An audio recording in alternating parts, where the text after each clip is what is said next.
bom dia! Sejam bem-vindos a mais um programa TV News. Olha, eu quero agradecer o seu carinho, a sua audiência, você ligadinho através do nosso canal 24.2 pela operadora TVC, a TV a cabo aqui em todo o sul da Bahia. Quero agradecer também o seu carinho, a sua audiência, você ligadinho através do nosso canal do YouTube. Não esquece de fazer a sua inscrição, ativar o sininho, porque todos os dias entramos aqui ao vivo com notícias da Bahia, Brasil e do mundo e, claro, com quadros diários especiais. E você fica por dentro de nossa programação durante todo esse ano, porque é um ano de aniversário. E ter você aqui conosco é o melhor e maior presente. Então não esquece, entre aí agora através da sua galeria de aplicativos, instala o nosso app. Baixe agora o TVI Play Brasil. Por lá você acompanha em tempo real ou as nossas reprises. Sabe aquele assunto sobre direito ou política, qualidade de vida, bem-estar? Então, você consegue acompanhar aqui com os nossos quadros ou você consegue acompanhar direto de sua casa, levando os filhos na escola, no seu trabalho, horário de almoço, aonde e quando você quiser. Ou seja, não perde tempo, clica agora e instala o nosso aplicativo. Não esqueça também de nos seguir através das nossas redes sociais. Por lá somos uma grande família e, claro, receber você também será um grande prazer. Entre agora em nosso Instagram, TV Play. Por lá você consegue acompanhar a nossa programação e também ficar por dentro de tudo que está acontecendo aqui na Bahia, Brasil e mundo. Não esquece, segue a gente através de nossas redes sociais e hoje é dia do quadro especial. E você sabe, hoje a gente tem aqueles assuntos que com certeza, se te gera uma dúvida, você pode mandar aqui pra gente. Claro, você pode mandar a sua pergunta através do nosso chat do YouTube.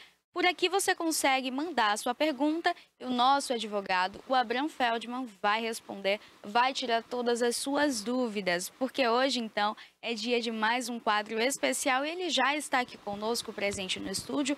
Hoje teremos também uma presença especial participando aqui conosco. Bom dia, Abraham. Já conta para o pessoal quem vai estar aqui com a gente.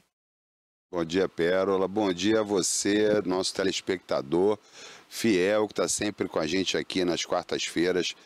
Faça chuva, faça sol. E por falar em chuva, hoje o dia amanheceu chuvado, nublado, mais abafado e quente, né, Pérola? Mas é o clima tropical baiano, é isso mesmo. Pessoal, hoje o assunto é interessantíssimo, direito do trabalho. Nós vamos falar sobre as hipóteses de resilição do contrato de trabalho, a famosa rescisão do contrato de trabalho, que são 3 hipóteses. E quem vai explicar isso tudo para a gente é o Dr. Rogério Cury de Mello, meu sócio no escritório do Rio de Janeiro. Ele é especialista em direito do trabalho, tem inúmeras especializações, pós-graduado, ele iniciou um mestrado também, ele é muito bom no que faz e milita fortemente nisso.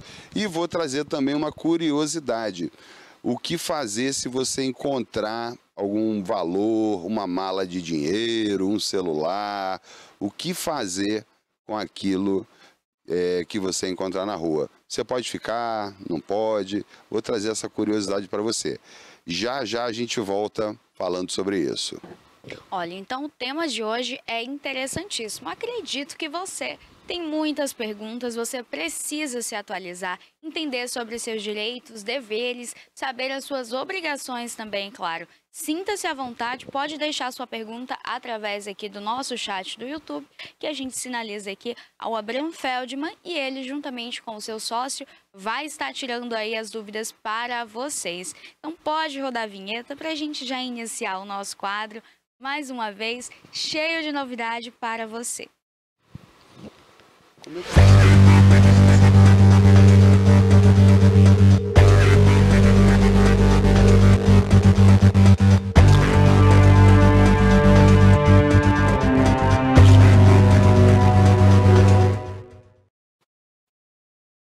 Mais uma vez, bom dia.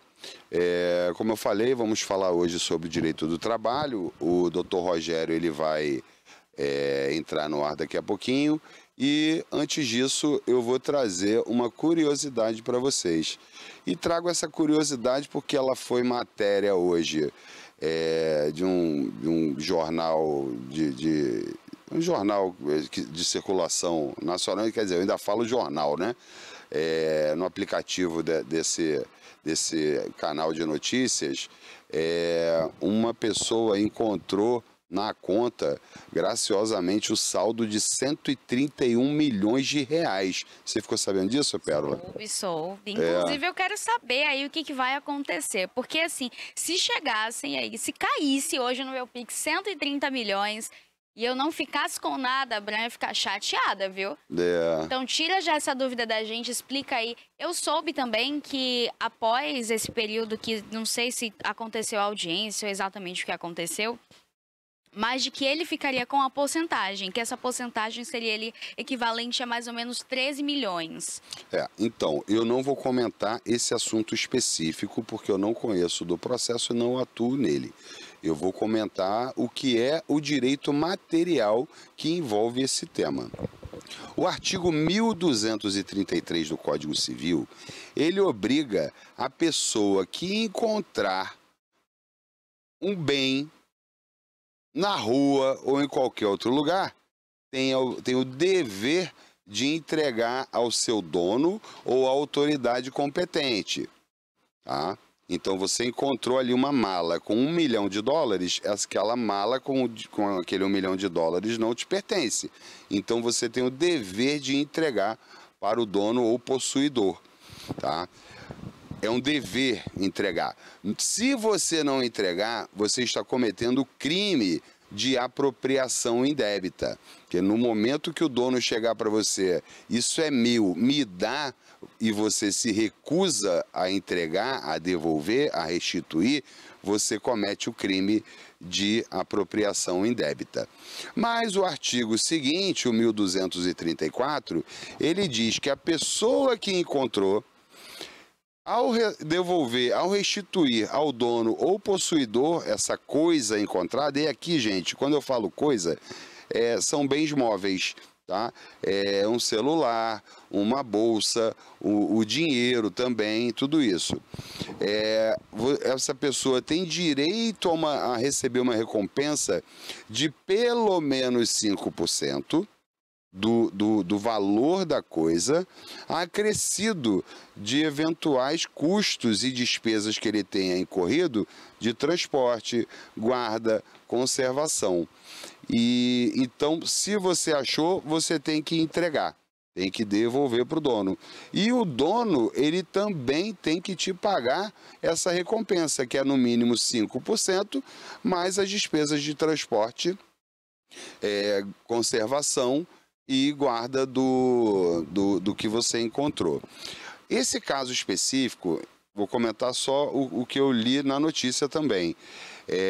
Ele amanheceu lá um dia com 131 milhões de reais, me parece que por um equívoco do banco, não sei dizer, e ele tomou aquele susto, né? Mas é um bom susto, né? Você acordar com 130 milhões na conta.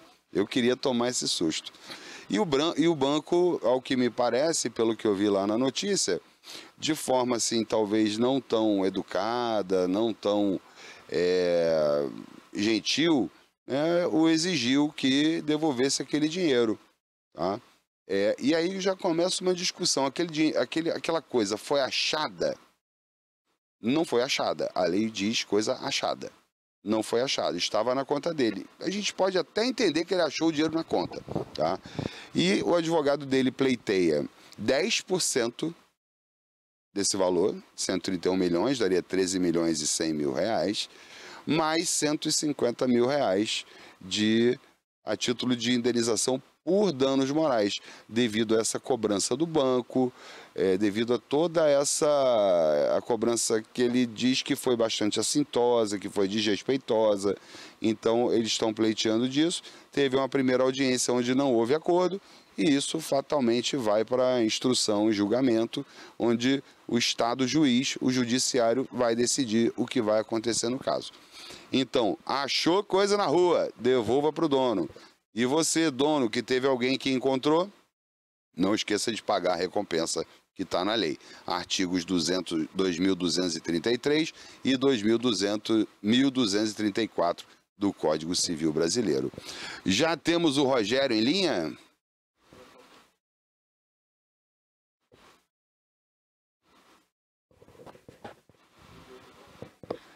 Olha, então é o seguinte, aconteceu aí esse prêmiozinho, né? Pra mim, acordar aí com 130 milhões na conta, você abrir ali seu aplicativo do banco, entra no Pix, vê esse presente, claro, a pessoa toma um susto, não sabe nem como reagir, né? Então, quando a pessoa vê ali aquela mensagem, as notificações também do banco fazendo a cobrança, eu acredito que seja um susto imenso. Essa notícia, ela repercutiu muito ali através das redes sociais, as pessoas comentando, falando ali também o que elas fariam, né? Então, nesse caso, quando a gente encontra um valor ali em conta ou você está andando, caminhando pela rua, como o Abraham utilizou ali mesmo, né, de um exemplo, encontraram uma mala ou algo do tipo, não se aproprie. Você vai ter ali o direito, naquele momento você encontrou, né, aquele item, aquele bem, aquela quantidade de dinheiro, claro, a pessoa, né, vendo aquela quantidade, 100 milhões de reais, olha, é muito dinheiro para a gente falar que não ficaria balançado, mas você não pode mexer no valor, ou seja, não pode efetuar nenhum pagamento, esse valor não é seu. Esse valor vai ser compreendido ali pela justiça. O Abraham, ele utilizou, inclusive, não foi os termos de que ele, no caso, vai receber ali o direito por danos morais, né? O valor referente a danos morais. Pode receber, pode receber. Mas não é certo, então, que ele receba também. Não. Eu costumo dizer, né, que nada é certo, né? E aqui no Brasil nem o passado é certo, né? Imagina o futuro. Existe a possibilidade dele receber, isso se for entendido dessa forma, mas aí só o Estado mesmo, né? Só o juiz da causa que vai decidir isso. Então, nesses casos, por exemplo, caso ele tivesse acordado, ele viu aquele valor na conta e tivesse efetuado um pagamento ou tivesse feito uma compra, o que acontece? No caso, esse dinheiro precisava ser devolvido, ainda assim. Sim, é um dever dele devolver esse dinheiro, é um dever legal, inclusive. A lei determina, artigo 1233, que ele deve restituir a coisa ao dono. Tá? No caso, ele resistiu a esse dever, né? Ele não quis cumprir esse dever dele. E aí o banco não pode debitar também esse valor da conta dele. E aí isso foi para o judiciário e vamos ver o que vai dar. Vamos acompanhar e aguardar as cenas dos próximos capítulos. Com certeza. Pero já temos o Rogério online aqui para participação. Bom dia, Rogério. Seja bem-vindo. Tudo bom? Bom dia, meu amigo Rogério, meu companheiro, meu sócio. Como é que você está? Tudo bem? Bom dia, irmão. Tudo ótimo. Vamos lá. Rogério, obrigado pela sua participação aqui, tá? Nós hoje vamos preparar aqui para os nossos telespectadores, né? Preparar não, você que preparou essa matéria, vamos falar sobre o direito do trabalho, as hipóteses de resilição, né? A famosa rescisão de contrato de trabalho. Fala um pouquinho para a gente. Tá, vamos lá. O direito do trabalho ele tem 3 hipóteses específicas para que o contrato de trabalho seja extinto. Você pode, o empregado ele pode pedir demissão, esse é o primeiro ponto. O segundo ponto, o contrato de trabalho pode ser extinto pelo empregador, mas essa não é a regra, apesar de todo mundo achar que isso é regra, isso não é regra, isso é exceção, e tanto é exceção que o empregador paga multa por isso. Os 40% do FGTS, lembra que tudo fala? Então, isso é a multa por rescindir o contrato de trabalho ou por um acordo mútuo entre o empregado e o empregador. Essas são as formas principais de rescisão. E a gente tem uma outra forma também, que é a rescisão indireta ou a justa causa do empregado. Mas isso é muito específico. Por que é muito específico? Porque precisa cumprir alguns requisitos. A rescisão indireta é o empregado dando justa causa no empregador. Então, eu vou dar justa causa no meu patrão. E A justa causa normal é aquela da qual o empregado ele cometeu alguns atos que não podem ser cometidos, que está na lei, está na CLT, e ele vai ser demitido por justa causa. Então, ele perde alguns benefícios, né? A multa, por exemplo, é perdida. Acho que é basicamente isso. Tá. Rogério, explica para a gente aqui. A gente fala das penalidades também que podem ser aplicadas pelo empregador ao empregado. A CLT, né, que é o conjunto de leis que rege essas relações trabalhistas, ela determina a suspensão e a demissão. Ela não fala em nenhum momento da advertência. Isso foi uma ficção jurídica, né, e que é muito aplicado por muitas empresas. A advertência, ela deve ser aplicada anteriormente a uma demissão, uma suspensão, alguma outra penalidade, ou por não estar na lei, ela pode ser completamente ignorada?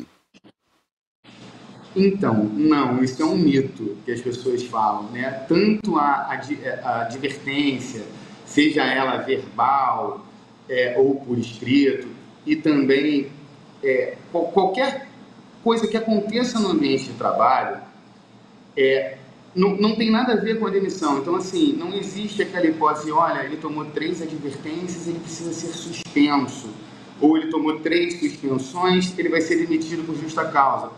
Isso é um mito que as pessoas criaram.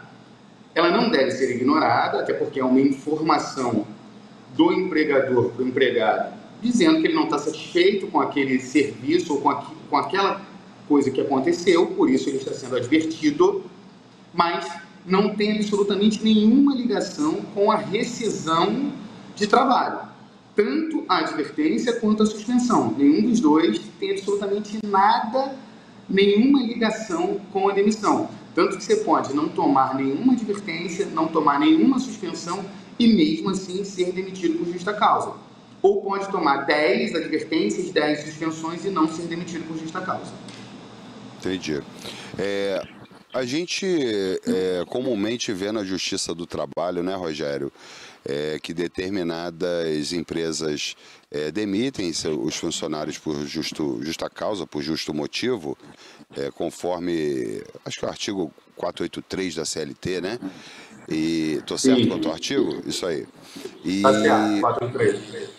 Isso, e a gente vê que ao pleitear judicialmente a reversão da justa causa para que o empregado receba todos os direitos como se demitido sem justo motivo fosse, a gente vê que a Justiça do Trabalho, em muitas vezes, defere esse pedido, dando ganho de causa ao empregado. E a gente percebe também que houve falhas da empresa nesse procedimento da demissão por justa causa. Você pode apontar para a gente aqui as principais falhas que ensejam a derrota da empresa numa eventual demanda trabalhista? Posso. Vamos lá. Primeiro, a gente precisa entender que a demissão por justa causa, ela é uma exceção, ela não é uma regra. E que o direito do trabalho, ele foi criado para proteger o direito do trabalhador. Então, o trabalhador é hipossuficiente em relação ao empregador. Teve a reforma em 2017, tentou-se equilibrar um pouquinho as coisas, mas a balança ainda sempre pesa um pouco para o lado do empregador. Então, esse é o primeiro ponto, para o lado do empregado, desculpa. Esse é o primeiro ponto.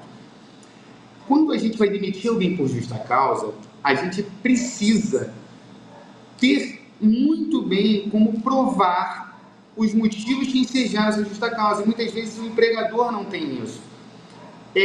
O 483, ele é um rol taxativo. Então, só pode ser demitido por justa causa pelo que está ali. Mas aquilo precisa ser provado. E na Justiça do Trabalho, muitas vezes, não se consegue provar. Por isso que tem essa reversão da justa causa. Então a gente realmente... uma vez eu já tratei desse tema aqui, num programa que deve fazer uns 4 meses, ou 5, e a gente falou justamente sobre esses procedimentos que devem ser adotados pela empresa. Ela tem que criar esse procedimento, ter as evidências, para que... isso, assim, não estou defendendo as empresas, não. Eu só estou dizendo que, praticado aquele ato que está lá disposto no rol taxativo do artigo 483 da CLT, a empresa tem que instaurar um procedimento para buscar todas as evidências e provas para que futuramente ela não seja prejudicada, Pérola. Agora, o Abraham, eu queria também entender de vocês dois aí, quais seriam então esses motivos que podem justificar essa demissão, essa rescisão por justa causa aí que a empresa pode utilizar? Essa aí eu vou deixar para você, Rogério, que sabe isso aí de core salteado, de frente para trás, de um lado para o outro. Vai lá, meu garoto. Tá, vamos lá. Só uma coisa antes. Um dos grandes problemas também que as empresas enfrentam é não terem um advogado especialista para conseguir dar andamento, não só quando está na justiça, mas antes, quando acontece algum ato com o empregado. O ideal é sempre toda empresa ter um setor que tenha um advogado trabalhista para que ele possa estar orientando o que fazer. Mas vamos lá. Existem vários atos que constam na CLT. Primeiro é o seguinte, quando um ato de improbidade, o que é isso? O empregado agir de uma forma que não é condizente com o que a empresa pede para que ele faça. Ele tratar mal, não tratar mal o chefe, ele tratar mal os colegas de trabalho. A gente entende que tudo também não é... Ele chegou num mau dia, está chateado, aconteceu um problema com ele, não é isso. É algo habitual, tá? Empresas que trabalham com venda, por exemplo, o empregado negociar por conta própria. Por exemplo, eu trabalho numa empresa que vende celular e quero vender o meu celular e vendo para um cliente da empresa, só que esse dinheiro vai para mim, não vai para a empresa. Eu não tenho autorização para fazer isso. Isso também incide justa causa. Desídia, o que é isso? Faltar. Aquele empregado que falta sempre. Não é que você faltou uma vez, você falta sempre. Embriaguez, a gente não pode trabalhar embriagado. Tem outros, violação de segredo da empresa. Se a empresa lida com alguma coisa sigilosa, o empregado não pode sair contando isso. E tem alguns outros motivos, né? O próprio abandono de emprego. Eu acho que o abandono de emprego talvez seja até o mais interessante da gente falar, porque também gera dúvida, né? Quando que é considerado que eu abandonei o emprego? O que o empregador faz se eu abandonar o emprego? Acho que isso também seria um tema legal da gente falar. Você tocou em 2 pontos aí, Rogério. O primeiro foi negociar por conta própria, né? A negociação por conta própria, na verdade, assim, a gente sempre discute mesmo, tá? Eu e o Rogério, a gente quase nunca concorda com absolutamente nada. É o dia inteiro discutindo, mas no final a gente chega a uma conclusão, e muitas vezes uma conclusão completamente diferente da que eu tinha inicialmente, a dele também. A negociação por conta própria do empregado é quando ele diz... Quando a norma da empresa olha, se o pagamento for à vista, você vai dar 10%. E o empregado, lá, o vendedor, por conta própria, na ânsia de vender, se você me pagar à vista, eu te dou 15%. Ele negociou por conta própria e em desconformidade com o que a empresa havia determinado. E existe também casos em que o empregado ele é concorrente da empresa. A empresa chega, vamos lá, uma empresa que conserta impressoras. E essas impressoras, né? Toner, essas coisas todas. O cara vai lá, leva a impressora e o conserto fica R$400. Aí entrega lá a notinha do orçamento. Não vou fazer porque tá caro. Mas se o senhor quiser fazer comigo particular, eu te cobro 150. Isso é um ato de concorrência à própria empresa que ele trabalha e isso enseja a demissão por justa causa. Então, a empresa deve ficar atento a isso e você, empregado, saiba desde já de que você não pode fazer isso, tá? Rogério, você tem algo mais, que o nosso tempo hoje é curto, você tem algo mais que gostaria de acrescentar? Em relação a duas coisas. A primeira é em relação à negociação por conta própria, isso é um instituto muito amplo. Então, o exemplo que eu dei é um exemplo de negociação por conta própria. Os dois exemplos que o Abraham deu também são exemplos de negociação por conta própria. E tem outros. Então, o empregado ele tem que ter em mente que ele não pode negociar absolutamente nada que não tenha autorização do empregador. É basicamente isso. E a outra coisa que eu tenho que acrescentar, aí já é para o empregador, procure sempre uma orientação jurídica, procure um advogado de confiança de vocês, mas não só quando vocês já estão respondendo ao processo. Procure para que esse advogado oriente vocês ao bom andamento da empresa, porque aí sim isso vai reduzir de uma forma enorme a quantidade de processos que vocês vão responder, inclusive também a quantidade de perda junto ao Tribunal do Trabalho. Você tocou, Rogério, num ponto interessantíssimo, viu, Pérola? É um ponto de muita importância mesmo. Boa parte das empresas, e esse perfil vem mudando principalmente após a reforma trabalhista, elas contratam advogados para que eles atuem de forma preventiva na empresa, evitando que ela venha a ser demandada judicialmente, a famosa reclamação trabalhista, e até quando o ex-empregado ajuiza uma ação dessas, a empresa tem uma grande chance de não sair perdedora, de sair vitoriosa, porque ela conseguiu, através de uma conformidade, o que nós no direito chamamos de compliance trabalhista, está perfeitamente legal, 100% dentro da lei, 100% de acordo com as convenções coletivas, com os acordos coletivos.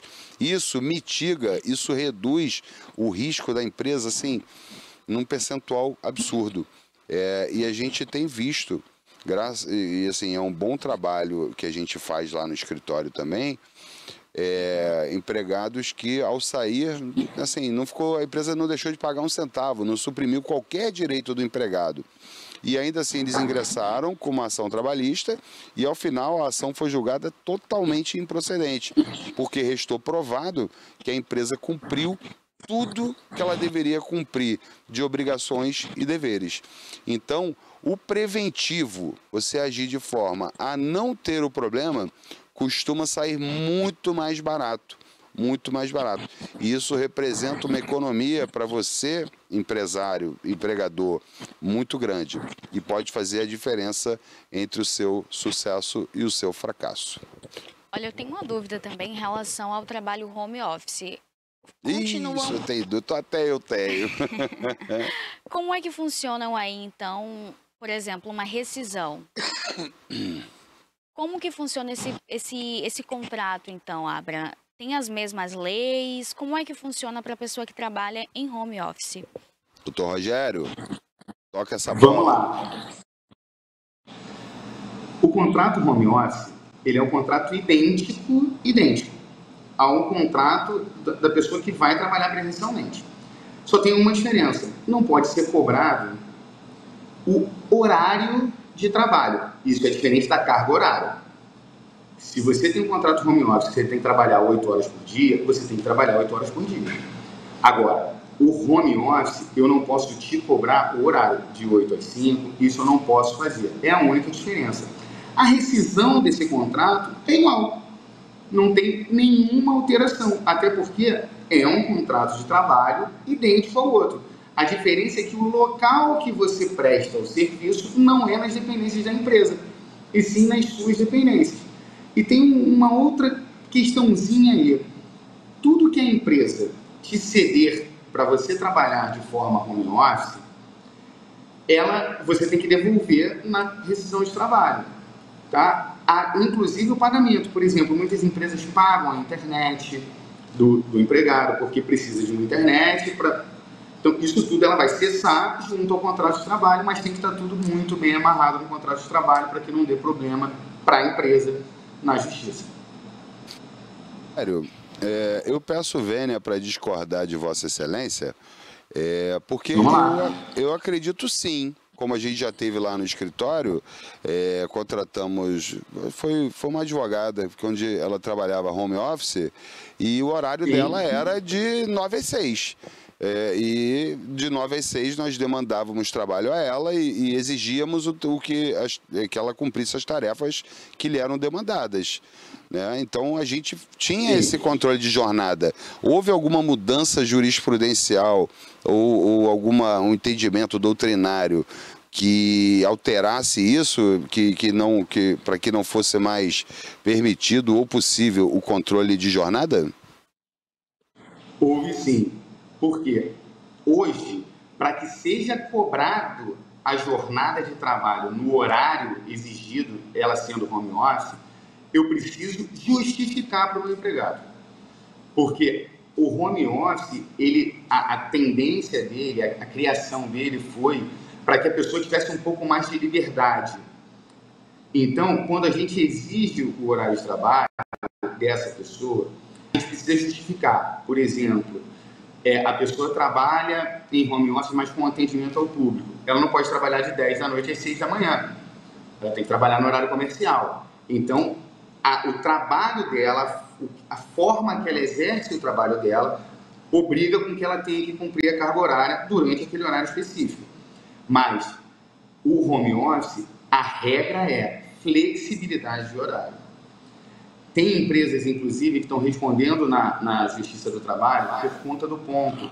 Quando você loga no sistema, você clicou ali, por exemplo, empresas de telefonia, a galera trabalha home office, mas ela precisa logar no sistema. A partir do momento que você logou, você não consegue sair mais, você tem que cumprir a sua carga horária ali. Então, eles podem te cobrar cumprir essa carga horária, eles não podem te cobrar o horário que você tem que entrar. Essa é a questão. Para te cobrar um horário, precisa ser justificado através do seu trabalho exercido.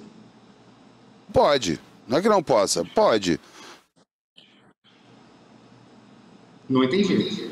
Não é que não possa haver o controle de jornada e uma jornada de trabalho fixa, de 9 às 6, por exemplo. Não falei de controle de trabalho. Eu não falei de controle de jornada. Ah, tá. Controle de jornada tem que ter. Eu falei que ela não pode te exigir, você tem que logar às 7 da manhã, você tem que logar às 8 da manhã. Isso não. A partir do momento que você loga, você tem que cumprir a sua jornada de trabalho. A não ser que, especificamente nesse dia, você precisa estar logado porque você tem uma reunião. Então, assim, a regra do home office é o seu horário, o horário que você vai trabalhar, eu não posso exigir. Eu posso exigir a sua jornada de trabalho.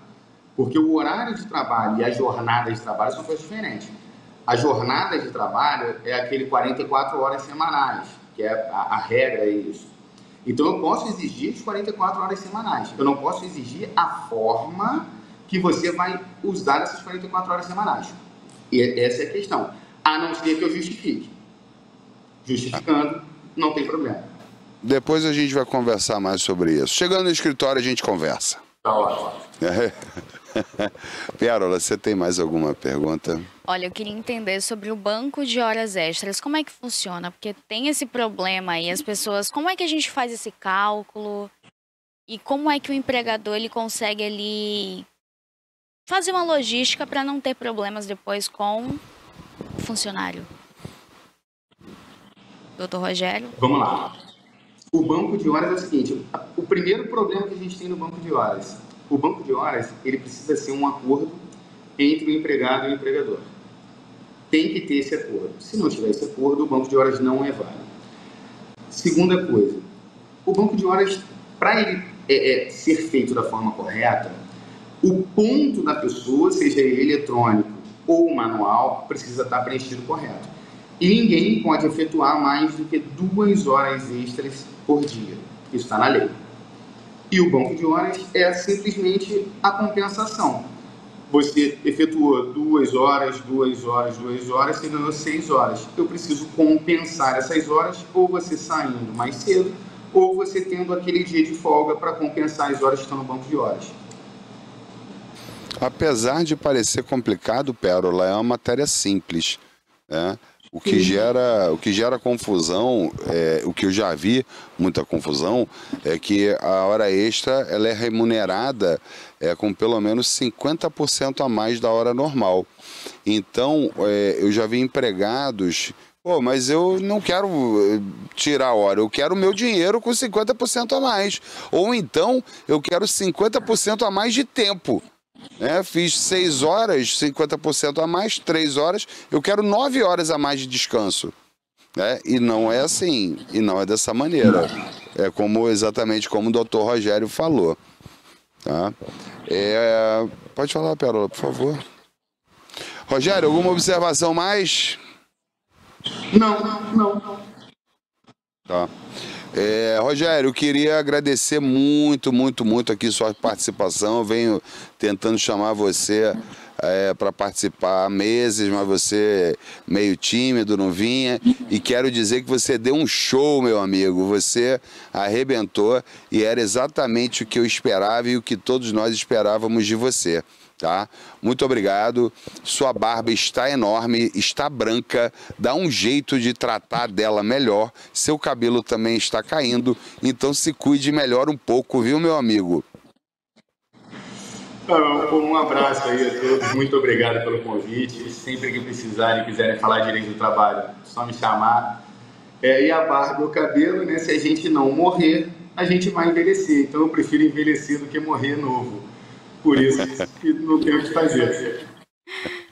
Olha, doutor Rogério, eu quero agradecer a sua participação. Fica o convite estendido, né, aí para quando quiser voltar aqui, para a gente bater esse papo, tirar as dúvidas do pessoal. E você conseguiu ver se a gente tem pergunta no YouTube? Não temos hoje pergunta no YouTube, mas a gente não viu. Não conseguimos ver se tem. Então eu já vou dar uma olhadinha aqui para ver se a gente tem alguma pergunta. Normalmente esses assuntos são recheados de perguntas. As pessoas normalmente têm dúvidas. Rogério, se prepara que as perguntas são casca grossa, viu, meu parceiro? É bem participativo aqui, hein? Vamos ver. Olha, temos aqui muitos elogios, tá? Parabéns pela entrevista, o pessoal aqui falando, mandando abraços também aí para você, Rogério, o Leandro Ribeiro, para Abram também, o Carlos Santos. Abraços a esta bela dupla de advogados. Conheço ambos e já me ajudaram também com sucesso. Olha, então assim, a gente tem aqui muitos elogios e tem pergunta em relação ao Pix, tá? Manda a pergunta, vamos nessa. Olha, o pessoal tá perguntando aqui se tem que devolver e como que faz então para achar uma pessoa, por exemplo. Você faz ali a transferência eu faço da minha conta para sua, não te conheço. Preciso devolver, você precisa me devolver ou como é que funciona nesses casos? Se você receber um Pix equivocada, né? E não é tão incomum acontecer isso, você tem uma ferramenta lá no próprio aplicativo do banco que você devolve o Pix para a pessoa que te enviou, tá? Esse é um caso clássico, gente, de um erro. Você não achou nada, tá? A lei fala achar.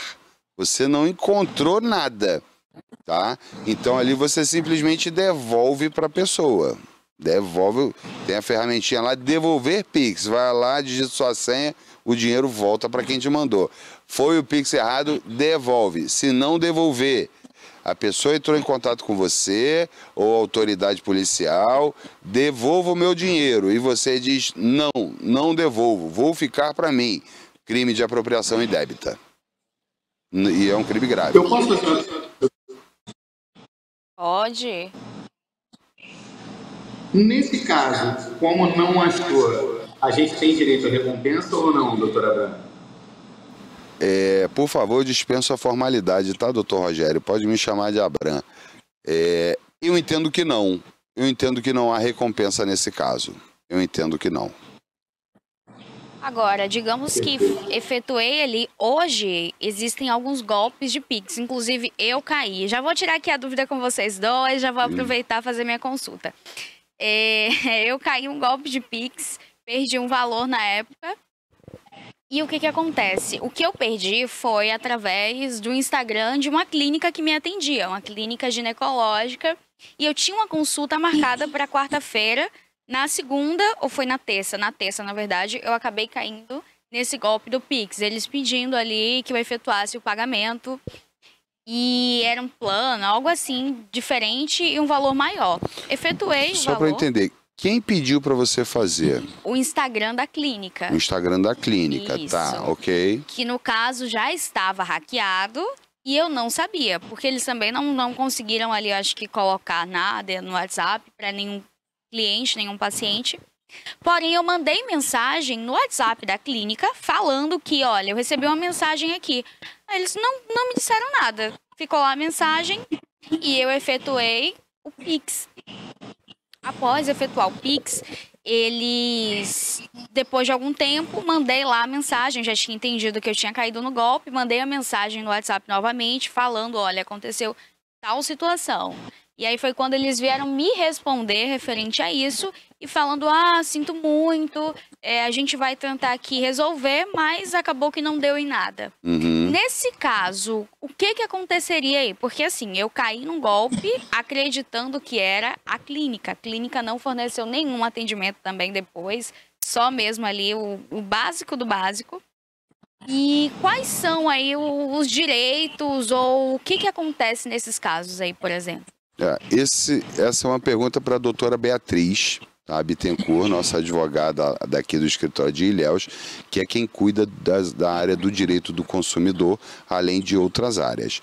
Eu vou responder, se eu tiver errado, a doutora Beatriz depois me corrige e eu te informo posteriormente.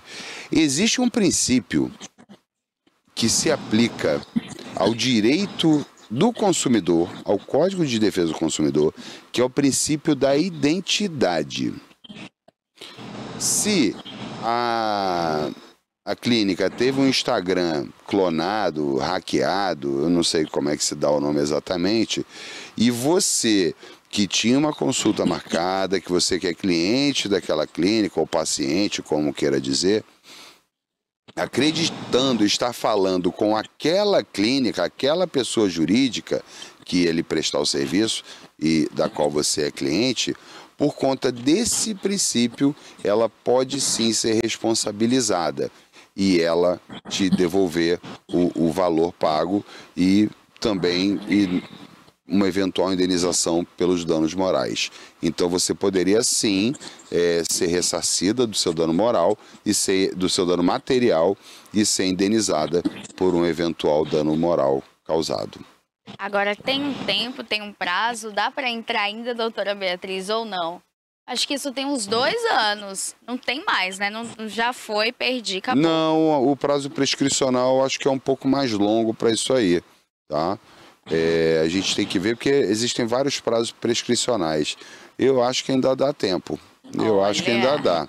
Mas tem que ver se a clínica ainda existe. Existe, né? Passei inclusive ontem por lá. Quando eu passei, meu coração chega gelando.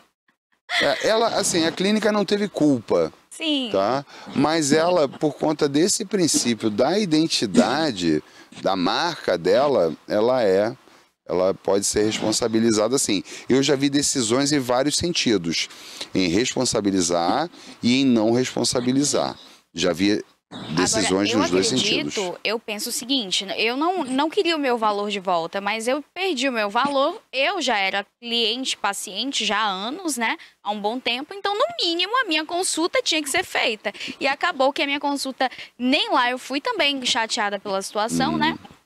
Então, eles não tentaram nem uma conversa, por exemplo, vem, vou deixar aqui como uma consulta, nem isso. A minha consulta que já estava paga, mais esse valor, e acabou que, pela situação, né, ser constrangedora, ser chata, eu fiquei super chateada com a situação e tudo, acabei evitando de ir até a clínica. Mas eles não tentaram nenhuma conversa de falar, olha, vem, a gente te atende, ou algo do tipo. Na verdade, é isso que chateia. A falta de algumas empresas em querer se relacionar melhor com o cliente, né? Beleza, ela não tem obrigação, não teria, a não ser que o juiz mandasse devolver o dinheiro, mas ela poderia trazer você mais para perto. Olha, cara, infelizmente aconteceu, eu não tive culpa, eu não posso te devolver o dinheiro, ou então não acho justo te devolver, mas, vem na consulta, a gente vê um valor mais humano, te dá um descontinho, paga em 3 vezes, Mas não deixa de vir, não. Nós queremos você. Vem aqui que você vai ganhar um delicioso café coado com 2 bolachinhas de creme cracker. Entendeu? Eu acho que existem formas de se relacionar com o cliente que você agrada o cliente mesmo numa situação adversa dessa, você consegue transformar numa coisa boa. Mas aí vai do pensamento de cada empreendedor, de cada empresário, né? Então, dúvida esclarecida. Eu quero agradecer o Dr. Rogério, deixar então esse convite aqui aberto, né? A gente está de portas abertas para recebê-lo novamente aqui no nosso quadro Entenda Direito, com a Abraham Feldman. Então, muito obrigada. Eu que agradeço aí vocês, e sempre que quiserem falar um pouquinho sobre direito do trabalho, é só fazer o convite que eu vou estar a postos. Rogério, mais uma vez, obrigado, e a gente conversa depois. Um forte abraço. Para você que está em casa, que nos assistiu e que vai continuar assistindo aqui a TVI News, eu deixo o meu abraço porque eu preciso me despedir. Hoje é dia de audiência, é dia de ganhar um processo e eu vou ganhar. Então eu deixo vocês aqui, tá, com a Pérola, e muito obrigado pela sua participação, pela sua audiência e pela sua parceria de sempre. Um abraço.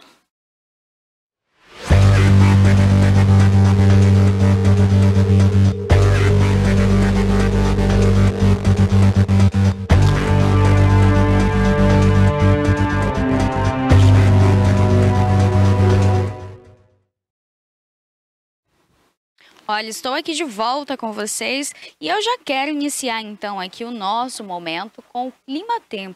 Itabuna amanheceu aí com essa chuvinha, né? Uma chuvinha gostosa que deu uma esfriada, a gente passou por essa onda de calor. 2025 é o ano mais quente de toda a história desde a última década. Então, assim, a gente sabe que o calor está extremo, a gente pede que vocês também bebam muita água. Precisa se hidratar, evitar a exposição solar, independente de chuva ou sol, os raios estão aí e a nossa pele ela precisa estar protegida para evitar doenças graves, inclusive o câncer de pele, que é uma das doenças que também mata e mata muito no Brasil. Então, vamos cuidar de nossa pele, vamos cuidar de nossa saúde, evitar a exposição solar, beber bastante água para ficar hidratado. E claro, a gente vai iniciar aqui então o nosso clima-tempo para você já ficar ligadinho, já sair de casa aí, olha, agasalhado ou com a roupinha mais leve para esse calorzão, apesar de que o tempo começou a abrir de novo, né? Começou ali a dar um raiozinho de sol e a gente gosta também desse tempo mais firme, né? Agora sem muito calor, esse calorzão a gente não aguenta. Olha, você aqui de Itabuna, olha, a temperatura então está predominantemente nublada, chega com máxima de 31 graus, mínima de 22 graus e a sensação térmica nesse momento é de 28 graus. É esperado ali que o tempo abra e que com certeza surja um solzinho no finalzinho do dia. Então ali até as 13 horas de hoje, 1 hora logo após o meio-dia, a gente já consegue ver que o tempo vai ficar ainda mais firme e é esperado um solzinho então ali para o restante da tarde.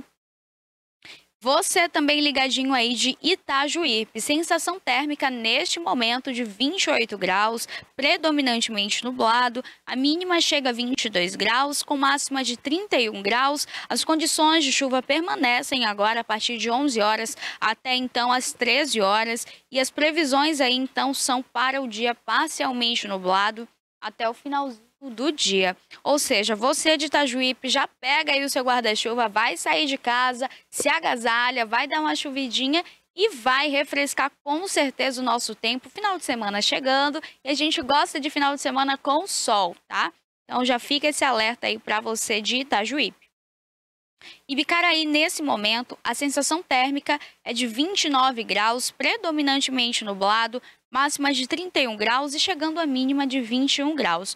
Há condições chuvosas também para você de Ibicaraí, por volta ali de 11 horas até as 16 horas, finalzinho do dia, ainda assim tem chuva, é esperado chuva em Ibicaraí. Para o restante dos dias dessa semana, em Ibicaraí também é esperado chuva. Então você aí de casa, já fica ligadinho, já saiba que a gente tem o quê? A gente vai ter chuva, você de Ibicaraí, pode ficar ligadinho, levar o seu agasalho, vai trabalhar, se agasalha então, porque você sabe, vai ter chuva e chuva forte para o restante do dia. Uruçuca também segue com a sensação térmica nesse momento de 29 graus, mínima de 22, máxima de 31. Condições chuvosas ali entre as 11 horas e as 13, tá? Então você de Uruçuca também já pega o seu guarda-chuva, seu casaco, se agasalha, porque vem chuva forte por aí. Então é esperado chuva ali até as 13 horas, depois das 13 horas pode ser que o tempo fique mais firme e parcialmente nublado e no restante do dia até o final, o iniciozinho ali da noite é esperado mais chuva então, tá? Então, a gente aqui vai agora para Itacaré. Itacaré, nesse momento, está com 28 graus, predominantemente nublado, máxima de 29 graus, mínima de 25 graus. E sim, tem solzão aí surgindo em Itacaré. O tempo fica firme a partir do meio-dia e segue, então, com esse calorzão ali, pronto para você, turista, ou você também que quer pegar uma praia em Itacaré, já é uma ótima oportunidade. Solzão aí chegando então a 29 graus em Itacaré. E o pôr do sol chega ali por volta das 18 horas. Você que está nos assistindo, já fica ligadinho que o tempo vai ficar firme. Ilhéus também, a partir do meio-dia já começa o tempo a ficar firme. Nesse momento está predominantemente nublado. A sensação térmica é de 28 graus, a máxima chegando a 29 graus. E mínima de 24 graus. Para o restante do dia aí na terra de Jorge Amado, na terra de Gabriela, é esperado solzão. Então vai dar para você pegar aquela prainha. E claro, a gente gosta desse tempo mais firme na praia, porque a gente consegue aproveitar, né? E é muito gostoso e bom também ali para o turismo, tá? Você ligadinho de Salvador, a nossa capital baiana. Olha, Salvador está um pouco nublado, mas não é esperado chuva. Até o momento não choveu também em Salvador. O tempo está ali chegando, beirando a ficar firme. Agora, por volta então das 11 horas, o tempo fica firme em Salvador. A sensação térmica então para Salvador é aí de 29 graus, chegando a 21 de mínima. E com certeza a gente já sabe, né? O tempo vai ficar firme ali para o restante do dia. Não é esperado chuva no final de semana em Salvador.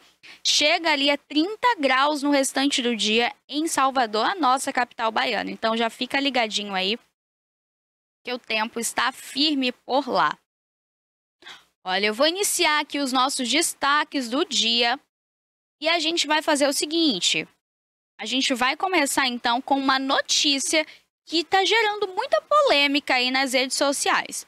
Olha, vamos às nossas curiosidades da manhã. Aqui no TV News a gente vai trazer muitas curiosidades para esse ano de 2025. Um peixe que é conhecido como peixe-remo, ele também tem um nome aí bem complicadozinho, que é o Relágios guins. Ele também é conhecido como o peixe do final do mundo, por ter uma coloração ali meio azulada, ter uma transparência. A cauda dele também é facilmente ali, olha, cortada, e quando essa cauda ela é cortada, ela acaba se regenerando muito fácil e, além de tudo, já vira ali um outro ser, né? Então é o peixe considerado como o final do mundo por ser encontrado agora nesse ano de 2025 e ele viver ali nas profundezas do oceano. Então, agora que ele foi encontrado na superfície, a internet inteira tem caído em cima, querendo entender por que esse animal, esse ser, ele conseguiu chegar até a superfície e como foi que ele conseguiu chegar.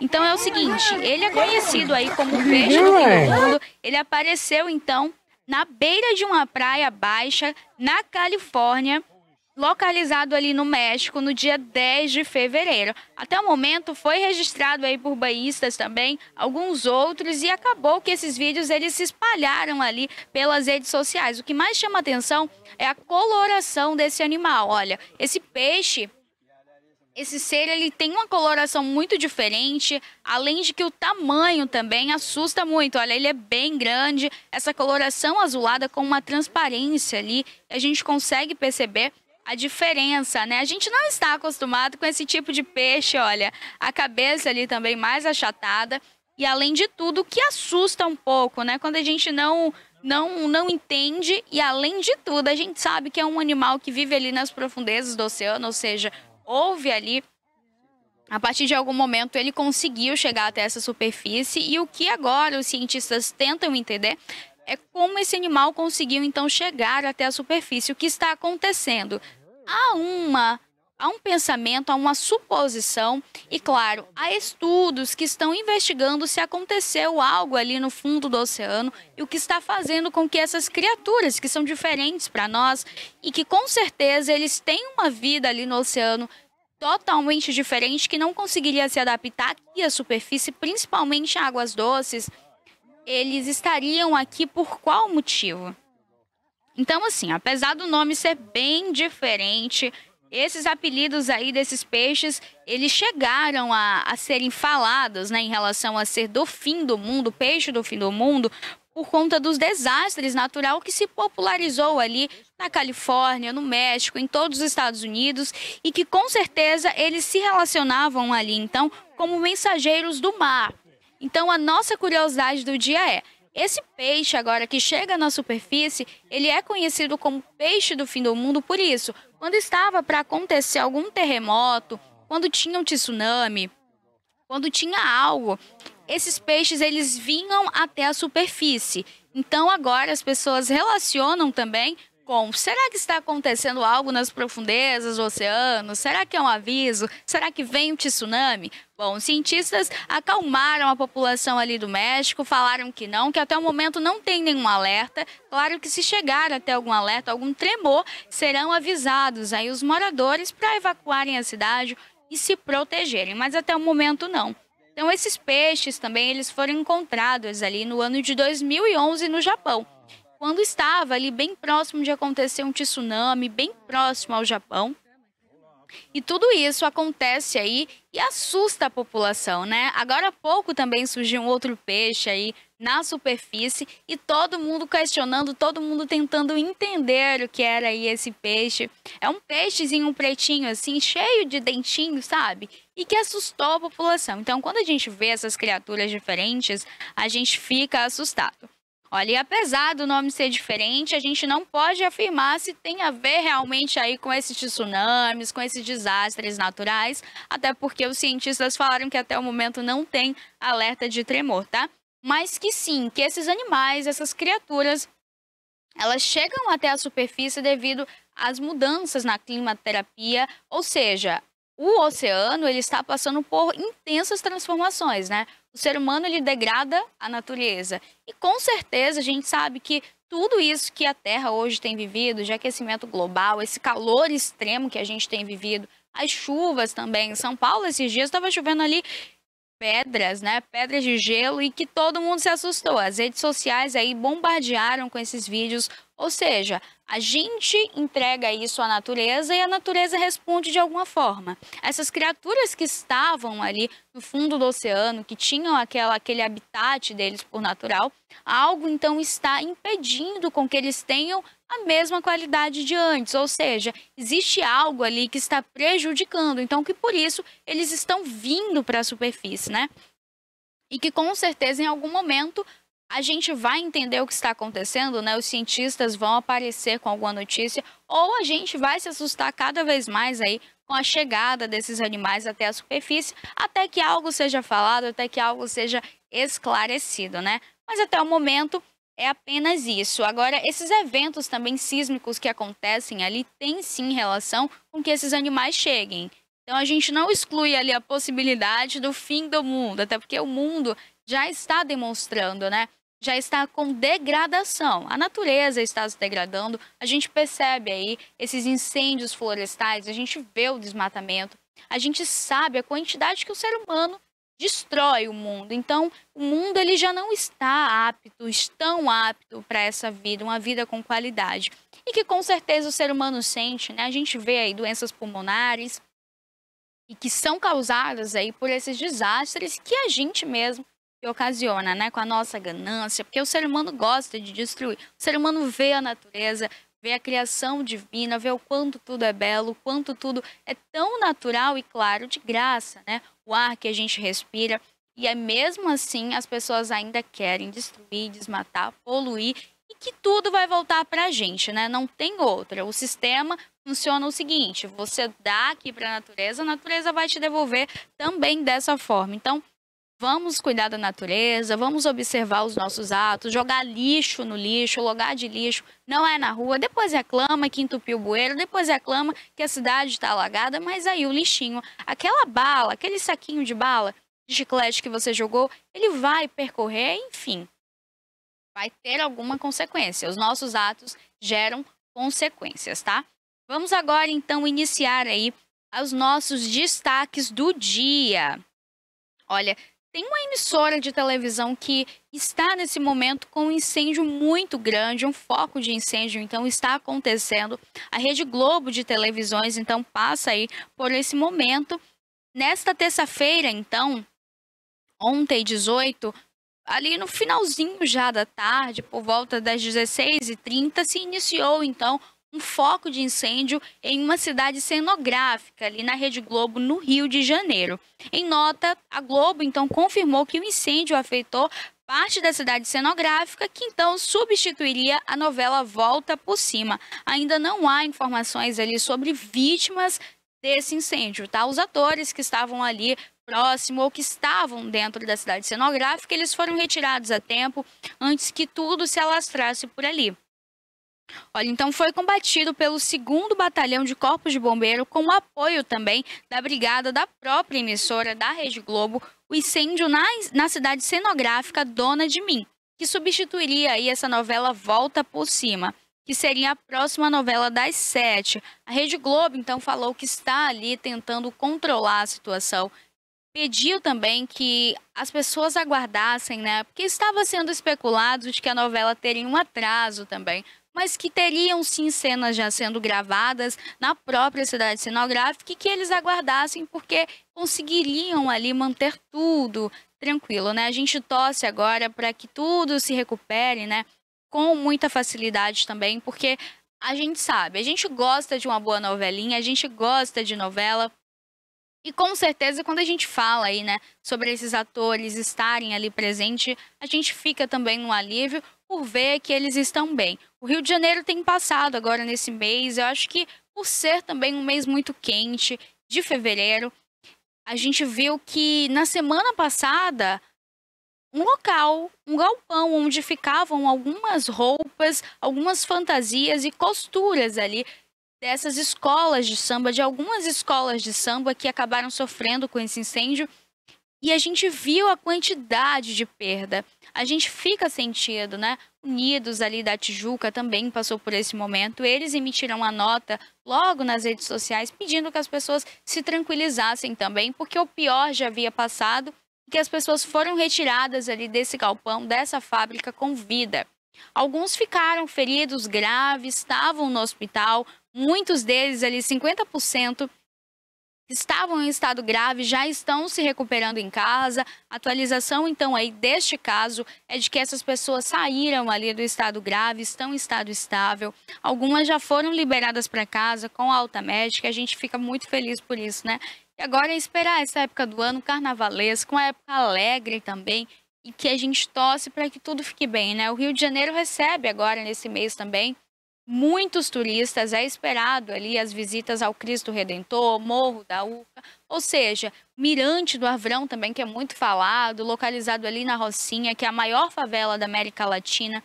Então, quando a gente fala de Rio de Janeiro, a gente fala desses incêndios, a gente fica também numa tristeza, né? Não só o Rio de Janeiro, mas principalmente pelo momento que está vivendo, né?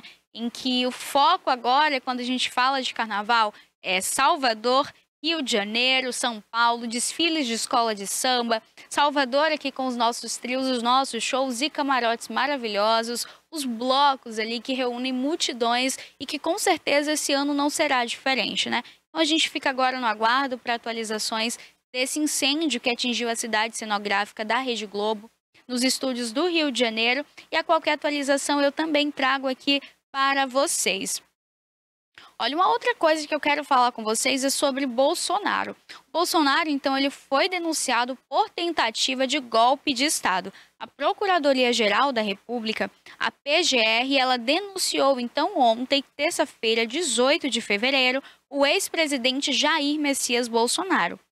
ele então e seus aliados ao Supremo Tribunal Federal, o STF, por participação em uma trama golpista para se manter no poder após as eleições de 2022, quando foi então passado ali o cargo para o Luiz Inácio Lula da Silva, o Lula, o atual presidente aqui do Brasil. A denúncia ela foi apresentada, então, pelo Procurador-Geral da República, o Paulo Gonet, e ainda deve também ser apreciada pela primeira turma da Corte. Ou seja, esse documento ele também terá análise do relator do caso, que é o ministro Alexandre de Moraes. A acusação diz que o ex-mandato, que é o Bolsonaro, ele cometeu então os crimes de organização criminosa armada, golpe de Estado, tentativa de abolição do Estado democrático do direito, dano qualificado pela violência, grave ameaça contra o patrimônio da União e deteriorização do patrimônio trombado. Ou seja, ele está sendo indiciado então aí pela Procuradoria-Geral, vai passar agora também pela análise ali da turma da Corte. O documento também vai ser analisado ali pelo relator do caso, que é o ministro Alexandre de Moraes. A gente volta ali um pouquinho na história para a gente entender que trama foi essa, o que está acontecendo afinal. Acontece que após algumas investigações e, claro, após ali ser relatado por um dos participantes de que aconteceria uma trama para tirar o atual presidente, o Lula, do poder. E essa trama aconteceria ali devido a um atentado que seria contra a vida do Alexandre de Moraes e também do Luiz Inácio Lula. E o que aconteceria é, o Lula seria levado ao hospital porque ele estava passando por um momento muito delicado desde o ano de 2021. A sua saúde não estava em dias, ou seja, ele estava com a saúde fragilizada, em um estado mais vulnerável, indo ao hospital por diversas vezes e que em algum desses momentos, em alguma dessas idas ao hospital, que ele seria envenenado. É o que se tinha ali. Ou de que também poderia acontecer de uma explosão, então, ali no Palácio do Planalto, em Brasília, e que o ministro Alexandre de Moraes também estaria presente. Eles tinham um grupo ali através de um aplicativo de mensagens que é o Telegram. Através do Telegram, eles conversavam ali com alguns códigos e eles esperavam, então, em que algum momento acontecesse o ok, o aval, para que essa explosão ela fosse iniciada, esse atentado, então, fosse feito.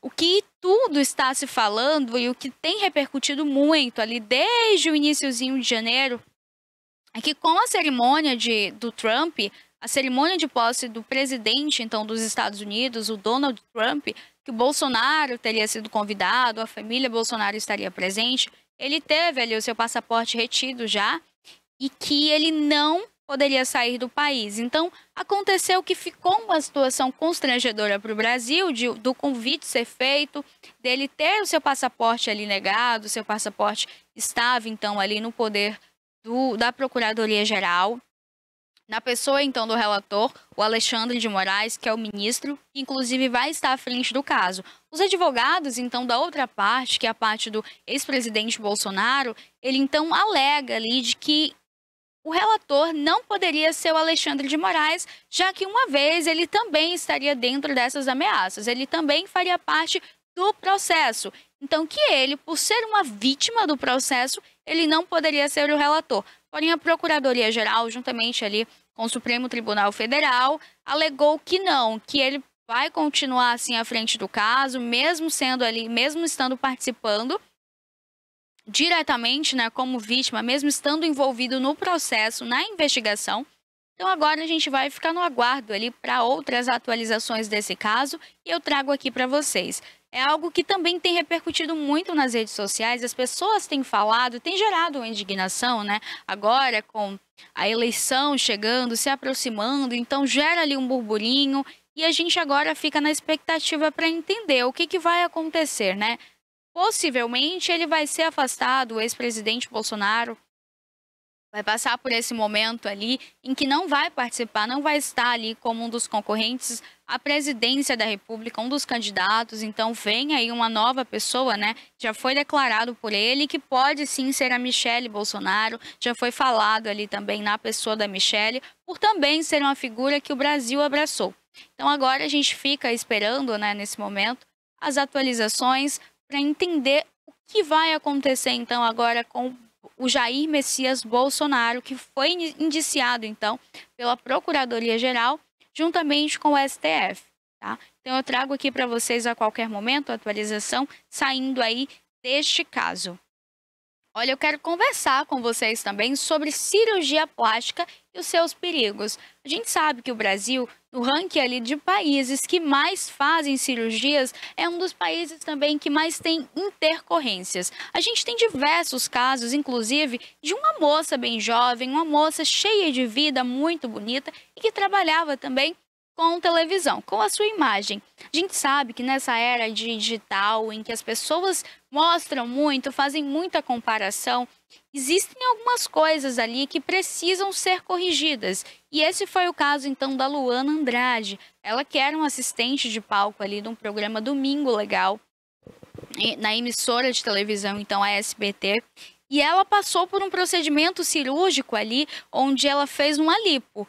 O que foi falado, que foi relatado pela equipe médica, é que ela fez uma lipo na região do joelho, porque ela sofria então ali com lipedema, e nesse caso, ela por sofrer ali com lipedema, então que ela faria então essa cirurgia. Cássio?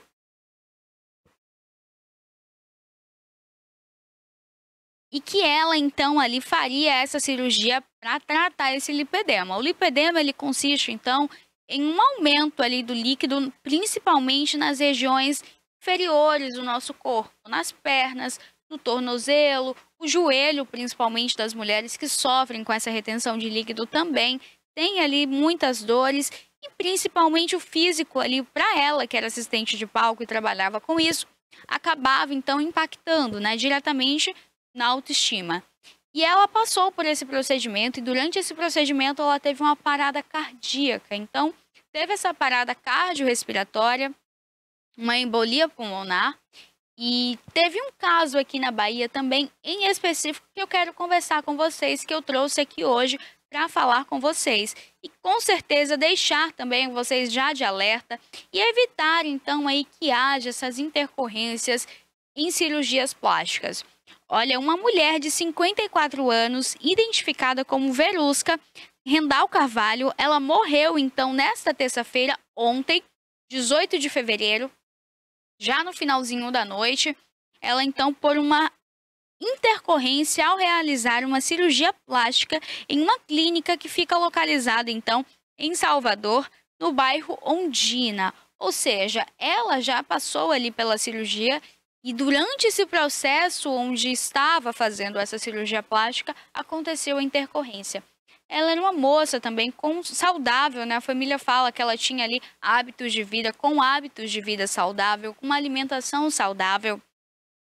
Porém, segundo informações iniciais, o procedimento, então, ele foi ali realizado a partir já do iniciozinho da noite de ontem, e que até ali às 11 horas, quase meia-noite, então, ela estava passando ainda pelo processo de cirurgia.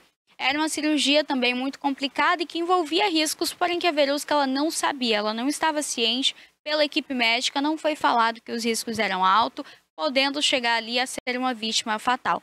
Então, que ela fez esse procedimento, ela teve acompanhamento médico também, e que ela teve essas complicações e sofreu uma parada cardíaca durante a madrugada, o que é muito perigoso. A gente fala e a gente deixa explicado aqui para vocês também sobre esses riscos. Existem diversas doenças que elas são consequências, que elas são sequelas, que surgem ali através dessas cirurgias plásticas, tá?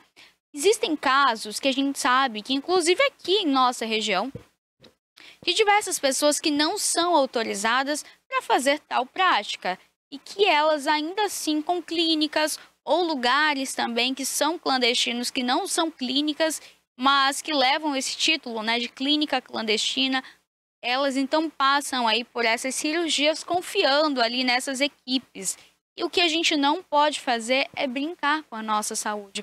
Eu trouxe aqui para vocês também alguns dados para a gente conseguir se atualizar e entender melhor como é que funcionam essas intercorrências. No ranking de países que mais fazem cirurgias, o Brasil lidera. O Brasil está ali à frente de todos. Então a gente sabe o seguinte, o Brasil sofre já com esse problema. As mulheres aqui, então, a gente consegue perceber ali também a quantidade de cirurgias que são feitas aqui no Brasil. O Brasil ele fica então aí em primeiro lugar nesse ranking, perdendo então só para os Estados Unidos, México, a Rússia e a Índia também. É feito então ali em torno de 1.493.000 cirurgias durante todo o ano. Olha, eu separei aqui para vocês também as cirurgias plásticas mais feitas no Brasil ali desde o ano de 2015, que foi quando aconteceram ali algumas tragédias, né, envolvendo essas cirurgias plásticas. De lá para cá, esse índice tem aumentado.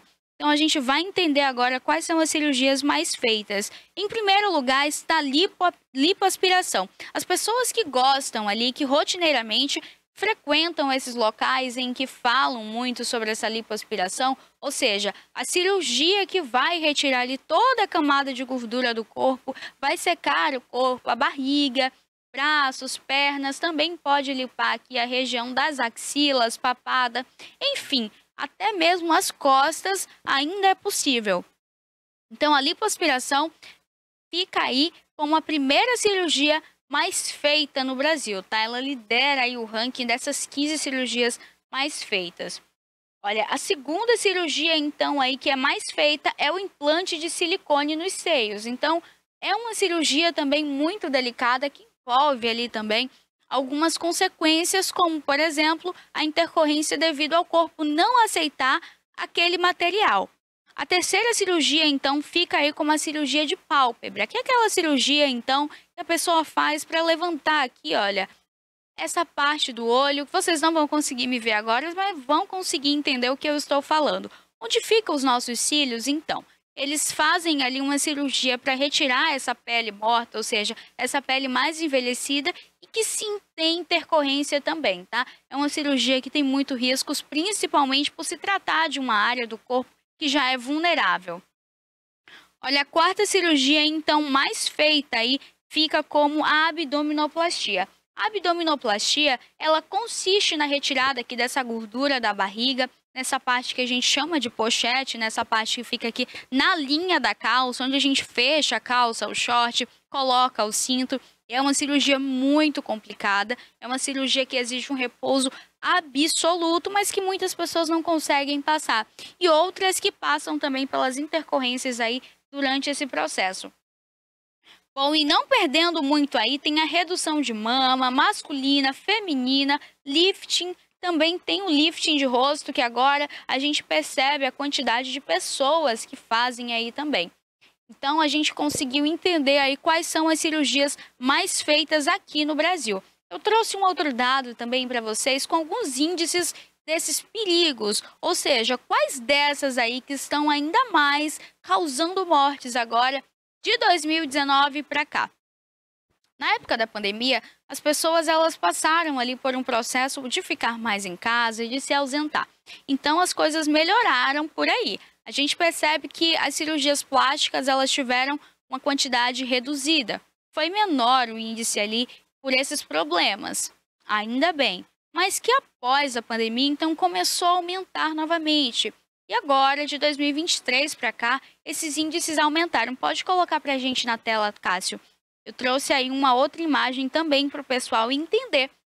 Olha, uma das causas aí que trazem esses problemas de saúde que pode ocasionar também numa morte são tromboses pela venosa profunda. Causa aí em torno de 109 mortes por ano, embolia pulmonar, embolia gordurosa, perfuração, anafilaxia e diversos outros casos também que trazem perigo e intercorrência à saúde. Ou seja, pode você de casa fazer a cirurgia, mas busque um bom profissional, uma boa clínica, se cuide e entenda aí as intercorrências.